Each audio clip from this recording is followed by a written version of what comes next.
Welcome to Kenton's videos. Enjoy the video. You begin by choosing one clear conversion goal and the specific audience you'll target. This directs every choice.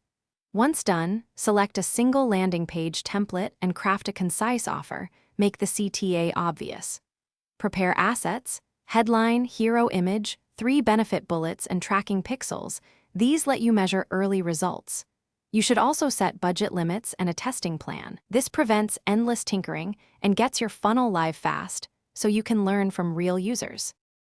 You now assemble the core flow, drive traffic to the landing page, capture leads, then nurture them. Make sure to instrument each stage with one primary metric, CTR, conversion rate, and lead to customer rate, so you can spot leaks. Build the nurture sequence with 3 touchpoints that serve different purposes: educate, overcome objections, and present the offer again. Once the sequence is ready, run a small paid test or targeted organic push. This generates the real interactions you need to optimize the middle of the funnel. You finish by launching a controlled live test and watching the numbers closely. Once results arrive, analyze 3 likely choke points: landing conversion, lead quality, and nurture engagement.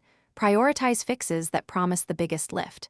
Make iterative changes: headlines, CTA color, email subject lines, and retest quickly. If things go wrong, check tracking integrity first, then creative message mismatch, and finally page load times. These 3 issues cause most failures. You'll iterate until the funnel reliably produces. Thanks for watching. Consider subscribing if we helped you.